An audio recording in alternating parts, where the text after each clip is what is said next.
Yo, what up? It's King David the One, back again with the special edition of Granted Access, answering more questions from supporters. Let's do it.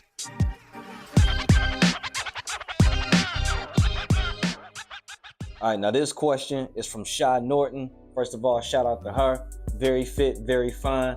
I ain't gonna get into everything that she do because she like to keep it on the low. You know what I'm saying? She's a real private person, but she's the bomb. Real G's move in silence, you know. But she says, at what point in your life did you realize your passion for music was as important as the blood running through your veins? And give me one example as to how it positively shaped you into the man you are today. I knew music was as important to me as life itself when I couldn't stop writing. When I couldn't stop writing and then getting addicted to becoming better, right?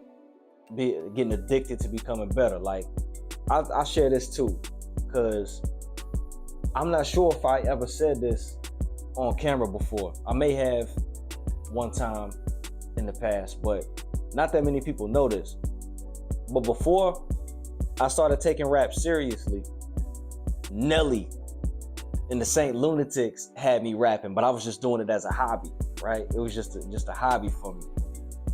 And you know, because I still wanted to be like the next Dragon Ball Z cartoonist. That's what everybody was drawing back in the day.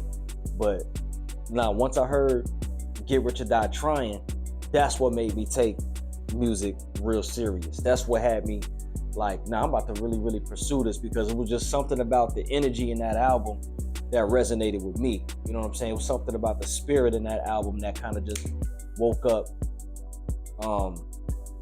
that fire in me to be like, nah, man, I can do this. I'm nice. You know what I'm saying? I'm nice too. So we go ahead, you know? And then from there, I just began evolving inspiration-wise, you know what I'm saying? Picking up from different artists, just watching and studying they kung fu and how they attack beats and how they approach creating different songs, and just learning from observation. But I knew it was like real important to me when I was writing rhymes in class, and I kept on getting in trouble in class for writing verses instead of doing my assignment. You know what I mean? Or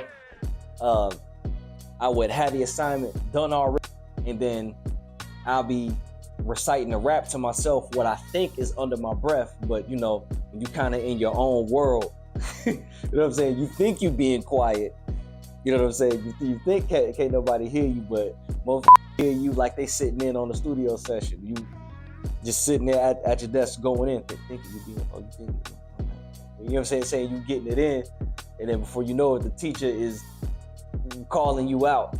You know what I'm saying? Thinking they embarrassing you, but I was never embarrassed because, you know, my classmates knew the vibe. They knew what I was doing.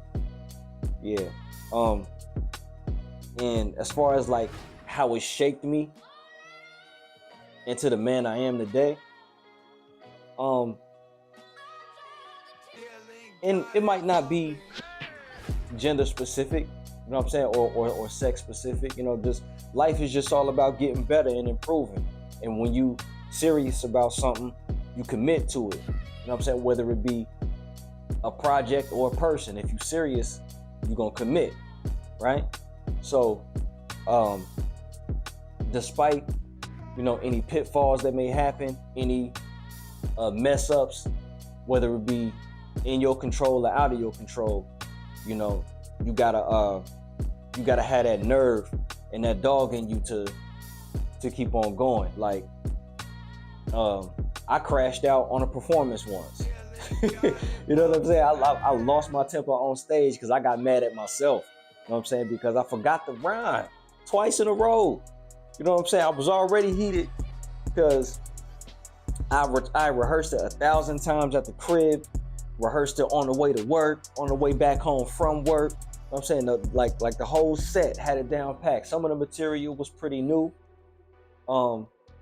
You know, most of it was stuff I had already done. But this performance, it had meant a whole lot to me. And then I got up on there and I bombed. You know what I'm saying? And then like I lost my temper and I bounced up out of there. You know what I'm saying? Cursed myself out walking down the street.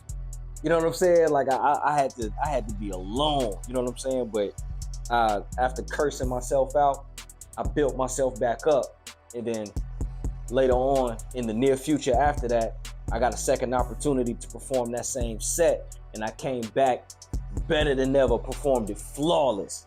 You know what I'm saying? So that's what life is all about. You know what I'm saying? So like whether you gonna keep going in the moment, sometimes you got to keep going in the moment, because I've messed up in a performance and was able to, you know, persevere through the mess up.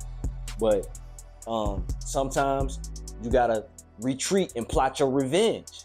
You know, you know what I'm saying, and really get the drop on, you know, your target, and then kill it.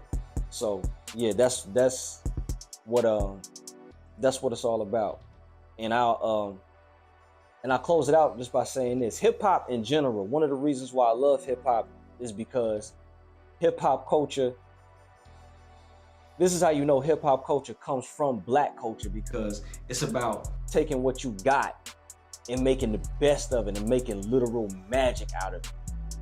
You know what I'm saying? That's one reason why I love hip hop so much.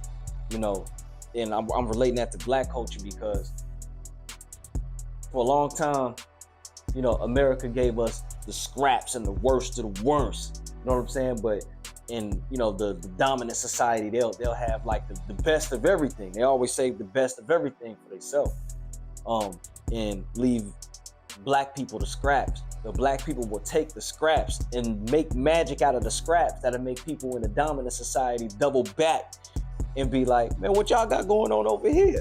I want to join this. You know, the scraps that you left, now you want a piece of it. You know what I'm saying?